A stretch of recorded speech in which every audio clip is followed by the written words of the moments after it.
How are social security institutions in the Americas reinventing themselves to address current challenges? This is what we'll be exploring on this episode of the podcast Social Security Voices from the International Social Security Association, ISA. My name is Graham Minton. I'm the Director of Member Services and Promotion at the ISA, and I'm very pleased to be joined by two colleagues, Shay McClanahan, who's the Technical Specialist in Social Security, and Mariano Brenner, the Regional Coordinator for the Americas. And we're here to discuss social security developments and trends, which was inspired by a new report by the ISA of the same name. So Mariano, maybe I could start with you. So as the Regional Coordinator for the region, you have first-hand knowledge of the developments and trends in social security. So how do you see the current situation and what is different in this particular region? Well, in the Americas, we see a lot of diversity and different levels of contrast in the development of the social security systems, in the implementation of technology, in the extension of coverage. So this is one of the things that I would say are very particular to the Americas.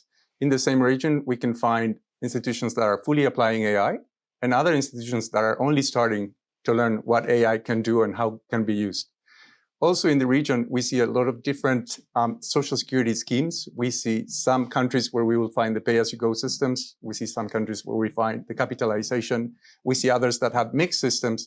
And then what we're seeing is an increasing move towards a multi-pillar approach.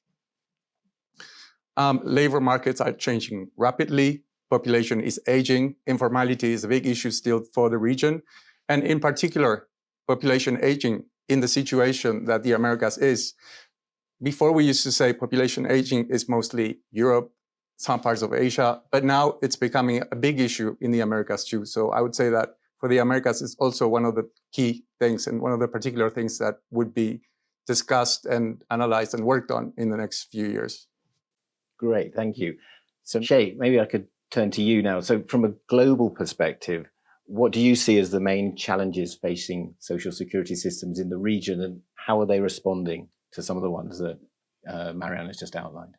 Yeah, well, I think Mariano captured it, and actually the challenges that are facing the Americas aren't all that different from the challenges that are facing social security systems around the world. The region, of course, is not immune, but there are some particularities. I think he mentioned informality, and of course, this is the backdrop for maintaining, for extending coverage, for improving adequacy, which is the central challenge of social security institutions around the world.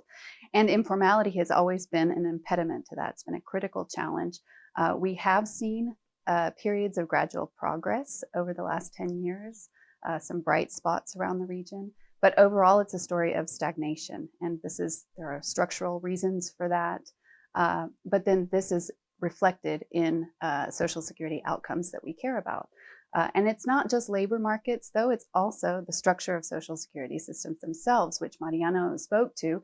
And historically, we've had labor market inequalities that are reflected really, really strongly in the social security systems that were established historically. We had fragmentation. We had systems designed around people's attachment to employment.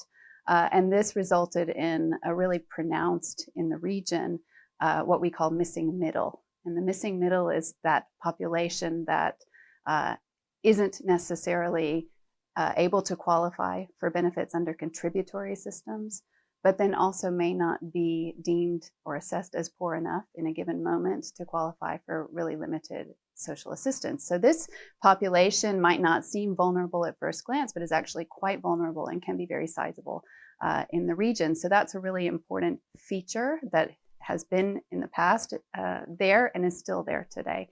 And then these labor market trends, we see them in other aspects of the system as well. Both the pace of coverage extension has mirrored some of those trends I mentioned in informality, where we had some gains earlier in the decade, but then these slowed down after COVID. We saw quite a lot of gains in the area of child protection, old age pensions, people that are deemed vulnerable according to the way that ILO measures coverage. But then we had some backsliding actually that can be worrying in the area of old age pensions, for example. But then we've also got, under provision historically in certain risks, and these tend to be risks that are relevant for people in working age. So we know, based on, again, ILO statistics, that only 1 in 5 unemployed persons has access to benefits. We also know that even though formal systems cover maternity protection from a legal standpoint, only 40% of mothers with newborns actually have benefits. So there are lots of kind of compounding problems. And then you add to that, we graft onto that landscape some of the new challenges we're facing with labor markets changing, with new forms of work, platform work, digitalization, et cetera. And then we've got, as Mariano mentioned, demographic changes, all of these, and fiscal pressures that have always been there and maybe are intensifying in certain contexts. You've really got this complex mix of challenges. And we do see positive signs of shifts starting. I think Mariano already talked about it, and I would characterize this as sort of a shift in perspective toward the labor market, where it's not so much in the past we saw Social Security institutions really accepting whatever came to them from the labor market and rights derived from someone's position in the labor market. And now we're seeing them take a much more active role in that conceptualization, where actually we can do things that alter the labor market, alter people's positions in the labor market, that encourage things like formalization. So those are some of the trends. I mean, we can maybe come back to some of the examples, but overall, we're starting to go in a positive direction. Great, thank you very much. And I understand, within that kind of fragmented landscape, really a question to you both. Understand enhanced coordination is increasingly important for Social Security in the region. So how do you see this developing over the coming years to maybe address some of those challenges? To me first? Please. Okay, so yeah, I think it's such an important topic. And that's one of the reasons that we chose to feature it in the report. There's a section where we really talk about some of these examples. And it's not just because of some of the fragmentation that I talked about, because in fact, the region isn't the only region to have that feature, but it's also because Latin America in particular has been a fertile landscape for innovation in this area, in the area of coordination. And so we really wanted to highlight some of that story. I think there is a recognition that the challenges that we talked about that are overlapping, that are complex, they can't be solved with piecemeal solutions, siloed approaches, partial approaches. They really do require this more comprehensive and integrated perspective. And we see this emerging in a number of countries.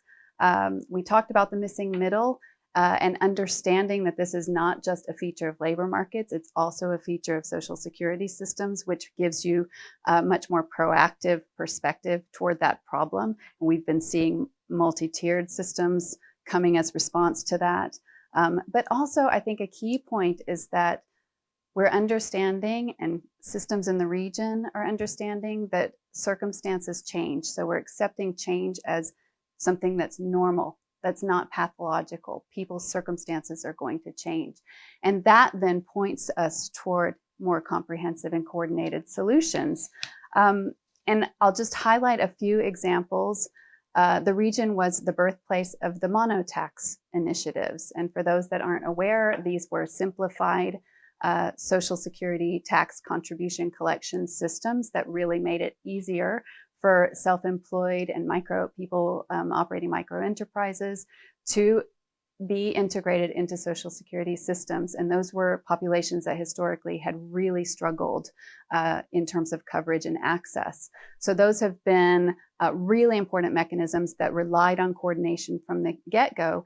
And they're entering into kind of a second phase of thinking more about how those policies align with the broader incentive structure within social protection systems and within the labor market, to make sure that people are not sort of trapped at lower levels of formality. So that's one example. Another would be tax financed. In the area of tax financed or non-contributory programming, we've seen investment in social pensions over the last decade. That's closed a lot of gaps, although, as I noted, that's slowed a bit. And this can really mitigate the inequalities in the labor market.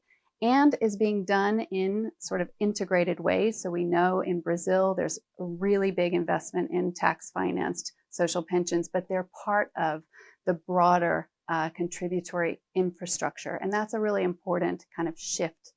And in the area of social assistance, we have new attention being paid to avoiding steep edges, cliff edges, we call them. So how can we help encourage people to transition more easily across components of the social protection system? And so there's more attention. Again, Brazil's an example there where adaptations are being made to longstanding programs like Bolsa Familia. And then finally, I would just emphasize that there's a shift toward more life course approach to social protection programming, and that's kind of linking up benefits and services that might not have been linked, but in a real way where it follows and tracks people's actual experiences, again, taking on board this idea of change. And there we see two examples. Again, in the past, the region was the home of conditional cash transfers. And they were some of the first types of programming that were coordinated, attempting to put this problem of the need to coordinate cash with services, education, and health, and to put that problem on the global agenda. But more recently, one of the areas we highlight in the report is around care. So there's a lot of attention to developing integrated care models. And we've got national policies. Uruguay has been a pioneer in this, but now we've got Ecuador following suit, Chile as well, and Mexico in the area of integrated care for older persons. So lots of really great examples of coordination on the policy side that then trickles through into administration. Great, thank you. Any to add, Mariana? Well, I think Shay probably said it all. I would probably also mention that we're living in a society that is changing rapidly. We're moving a lot. We're being globalized. So coordination, it's also part of the coordination between the countries, between the institutions on the countries. So we're looking at a region in the Americas in particular that I'd like to say that likes to innovate and explore, as Shay was saying. Americas has different multilateral agreements in Social Security. It has the Mercosur, it has the Ibero-American, it has the CARICOM agreement, and then the Ibero-American includes both America and Europe. And then there's another agreement that is the CPLP, the Portuguese-speaking countries, that is becoming enforced that includes more than 2 regions. So it's the Americas, Africas, Asia eventually, and Europe. So the region is very in the front line of coordination when it comes to coordination amongst countries, amongst different institutions. So you need to know if a person is alive, how do you continue paying a benefit? You need to be able to certify the documents that you send and receive. So there's a lot of coordination that needs to go on between the institutions, but also there's coordination that needs to go on within the borders of the same country, because countries like Argentina have multiple pension schemes and they need to coordinate. They need to be able to talk so that then they can communicate to the other systems that they have agreements with to let them know how many years of contributions or what benefits they are receiving. Very, very interesting. It was interesting reading the report, the connections that they've made, as you say, within the region, but also globally to help with people's rights and so on, and portability, because people are moving so much more. And I guess the digital transformation has helped with that, which brings me on to my next question, Mariano.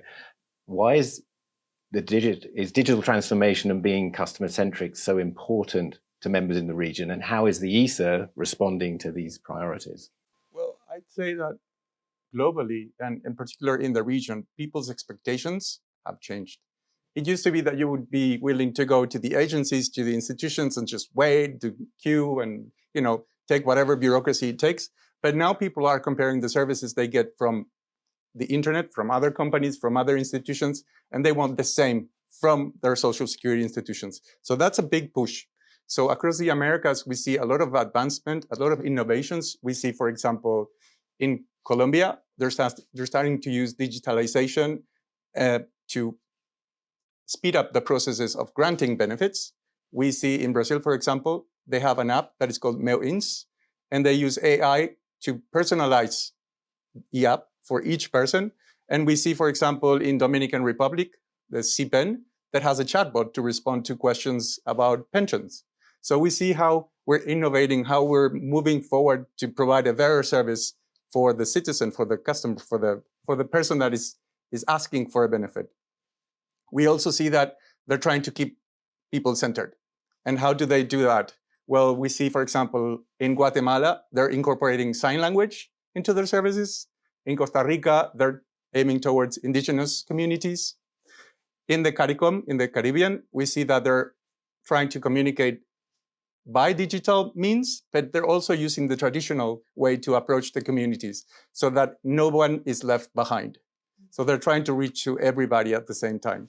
And then how is the ISA working on this? Well, for us, this is where we become very important. Why? Because people are not simply looking for technology. They're looking for help. They're looking for assistance on how to modernize but remain inclusive, how to have trust digital environments, how to strengthen resilience, how to manage organizational change, and then how to continue to be people-centered while doing all of this. So it's a lot of questions that they have to ask, and this is when they come to us. And we are investing heavily in providing them tools and practical solutions. We have our guidelines, we have the toolkits, we have the frameworks, we have different aspects that we provide to the members. We have the innovation hub, we have the innovation zones that we use in some of the events where we provide practical solutions. We show them what the other members are doing. And this is one of the key things about Social Security. You don't normally have an institution that does the same thing that you do in your country. So you need to look what's happening abroad. And of course, you first look around you, but the beauty of the ISA is that we provide a solution of what's happening globally. And no one can just take and apply. You always have to customize, you have to adjust to your own reality. But that's what you do. That's how the ISA helps them. We provide them with the information, we provide them with the experiences, we provide them with what's happening around the world, and then we help them implement it. And on top of that, we have weekly webinars, we have technical seminars, we have different types of conference, we have forums, we have trainings, we have virtual trainings. So there's plenty of things that the ISA is doing to help our members be better, serve better, and have a better Social Security for their own communities. Great, thank you. Now, completely agree. I mean, that's what the ISA is focused on, is providing services to its members. And as you say, it's very diverse what we do.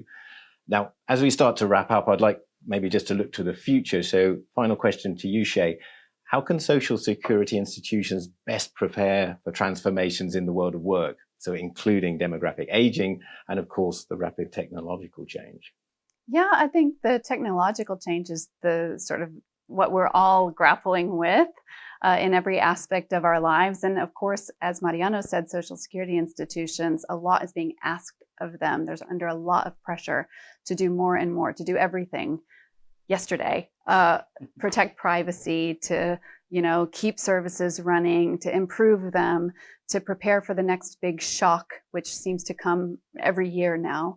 But they're rising to the challenge. They really are leaders among public institutions in their national contexts, and we have the privilege of being able to see them. So I think they're already at the front, but in terms of how to prepare for what's coming, it really is, I'll go back to that shift in orientation that I mentioned earlier, where it's really about positioning. It's about understanding and internalizing that change is not something unexpected. It's something that is normal.